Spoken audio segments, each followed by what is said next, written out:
All right, we got the terrifying cults iceberg. Let's go. Starting out, we have Jonestown, also known as the People's Temple. This is the benchmark for cult tragedies, and it's seared into the public's consciousness for a reason because it was actually insane. On November 18th, 1978, in a remote agricultural commune in the jungles of Guyana, over 900 people died in what was officially called a mass unaliving / self-unaliving, but in reality, it was just a mass unaliving. The leader, Jim Jones, had convinced his followers to drink cyanide-laced flavor aid, not Kool-Aid, despite what he was calling it, and telling them it was a revolutionary act, a final statement against an oppressive world. And I find a lot of people tend to gloss over this detail, so I want to mention it. This was not voluntary for most of them. A lot of them did not want to do this. Armed guards surrounded the pavilion where the poison was being distributed, and people who tried to run were shot or forced back in line, and evidence shows a lot of them were injected with poison via syringe, most often in their back where they couldn't reach to get the syringe out. Parents were made to squirt the poison into their children's mouth with syringes, and you can hear some of this on the death tape, a 44-minute audio recording Jones made during the event where you can literally hear people screaming, children crying, and Jones calmly telling everyone that death is just stepping over to another plane. I'm gonna tell you, Christine, without me,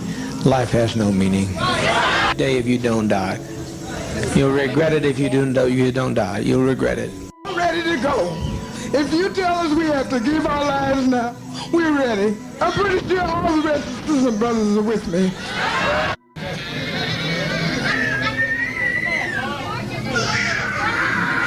For 20 years laying in some old rotten nursing.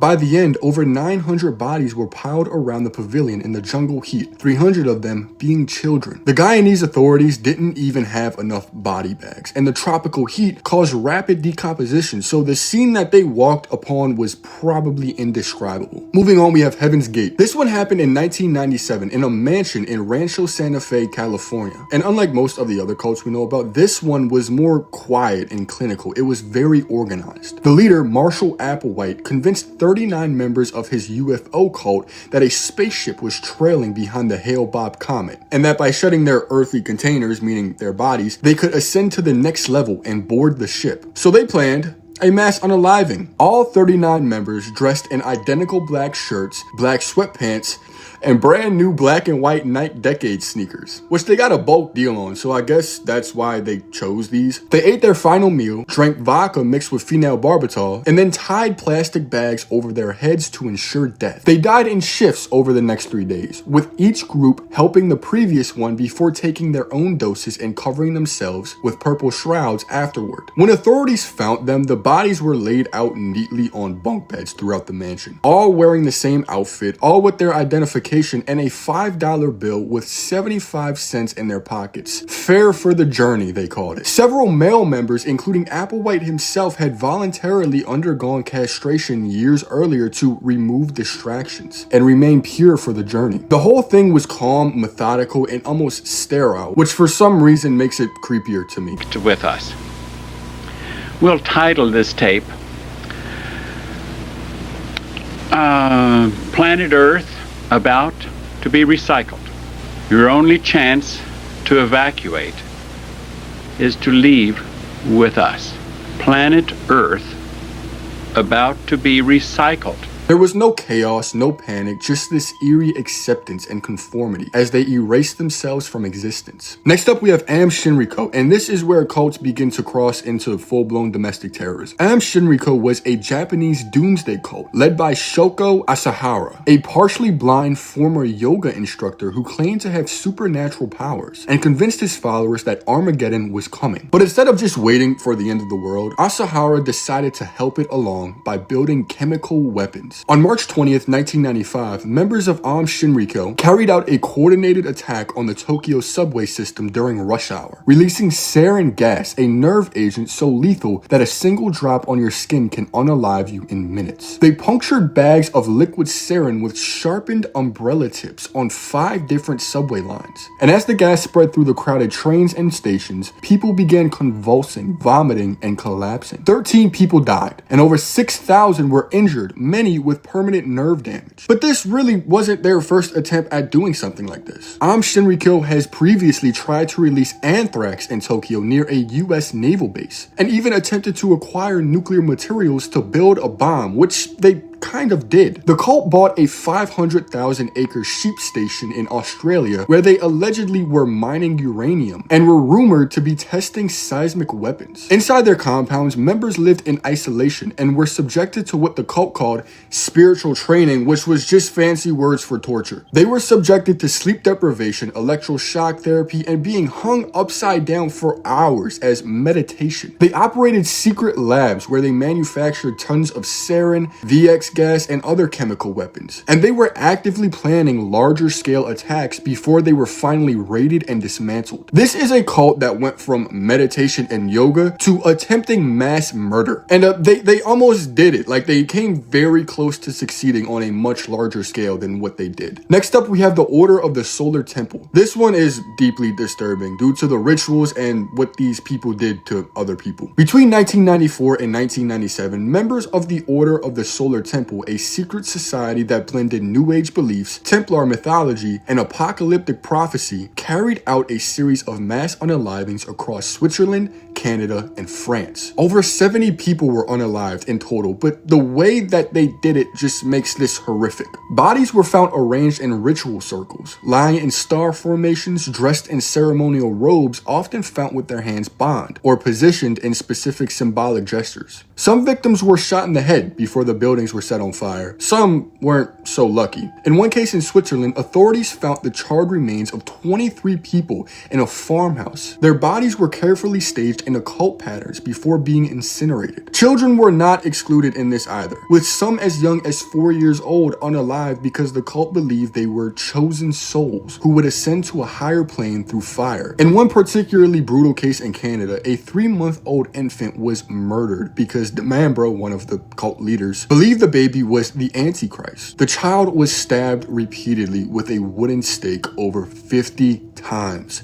in what can only be described as a ritualistic execution of an infant who didn't even understand what was happening. The cult's leader, Joseph D. Mambro and Luke Journey, claimed that death by fire was a form of spiritual transit, a way to escape the corrupted earth and reach the star Sirius, where they believed their souls would be reborn. And they didn't just unalive themselves once. It continued in waves, with new groups of members unaliving themselves in coordinated events months and years apart, like they were following some sort of pre-planned schedule. This cult is like something you would find out of a dark fantasy novel, except it was real and all of this did happen. Next up, we have the Anthill Kids, and this one is probably the worst in my opinion. The Anthill Kids were a small cult in rural Canada during the 1970s and 90s, led by a man named Roche Thériault, who convinced his followers that he was a prophet and that the apocalypse was imminent. However, he ruled his commune with absolute terror, subjecting his followers, mostly women and children, to extreme and brutal physical and psychological abuse. Thériault, with no previous medical training, mind you, would perform these horrific surgeries on his followers as form of punishment, or control, or as he puts it, healing. He pulled people's teeth out with pliers and without anesthesia, claiming they were diseased. He performed amputations using a meat cleaver, cutting off fingers, toes,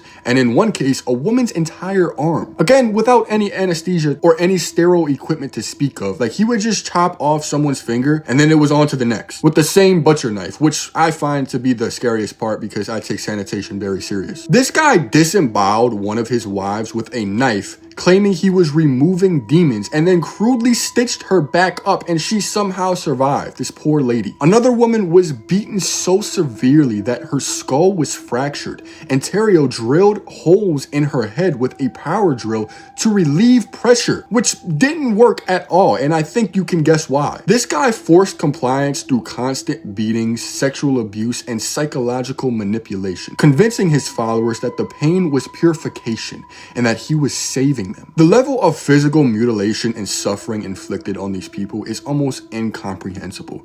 And the fact that it went on for years in these isolated rural areas without any intervention is absolutely mind-boggling to me. Thériault was eventually arrested in 1989 after one of his followers escaped and reported him. He was sentenced to life in prison where he was unalived by his cellmate in 2011, which I'm not even gonna say it. I'm not even gonna say it. I'm a good man. I'm a good person. But the survivors still carry the scars, both physical and psychological, of what he did to them. Some of their testimonies are the most disturbing things I have ever heard. And finally, we have the finders. This one sits in that murky territory where documented facts blend into conspiracy theory. But I'm including it because if even half of what's alleged is true, the implications are absolutely crazy. The finders were a Washington, D.C. based group that operated during the 1980s, and in 1987, they were investigated by both local police and FBI after 2 men were found in a park in Tallahassee, Florida, with 6 disheveled, malnourished children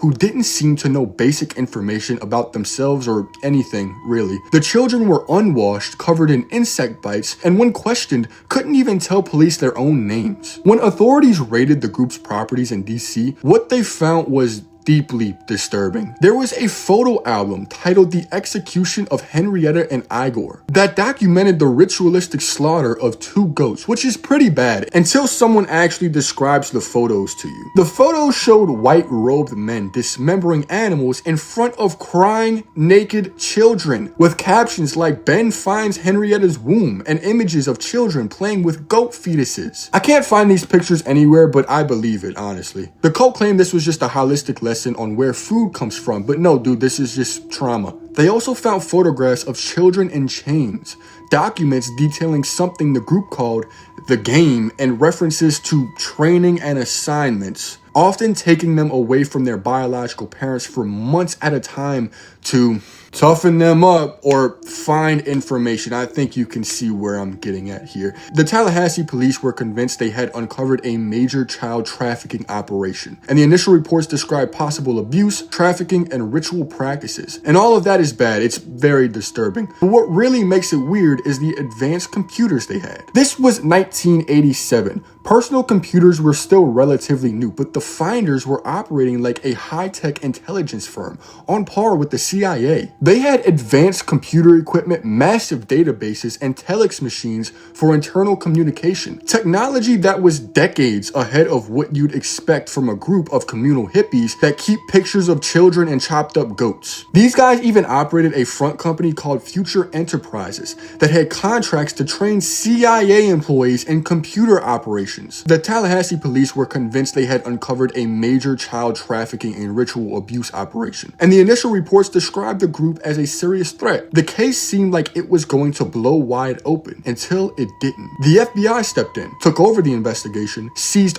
all the evidence, and shortly afterward, the case was dropped, with officials claiming there was no evidence of criminal activity, which, yeah, right, dude. I think they could probably take some people to jail just off the pictures alone. The children were returned to the group, documents from the investigation were classified, and local police were told to stand down. The whole thing was buried. Decades later, partially declassified FBI files revealed that the agency did indeed investigate the finders for potential connections to intelligent operations, and the documents did reference the CIA and confirms the CIA had been using them for computer training, but the records are heavily redacted, and this is all we can really find. They were led by Marion Petty, a man obsessed with intelligence gathering, information control, and what he called training children to be world-class polymaths, which is noble, but I don't think he did it correctly. The materials found in the raid were real. The goat photos, the children in chains, the crazy sophisticated networks, but the explanation for all of it remains redacted and classified. Local police saw evidence of child trafficking and ritual abuse, but then the FBI saw the evidence, took it,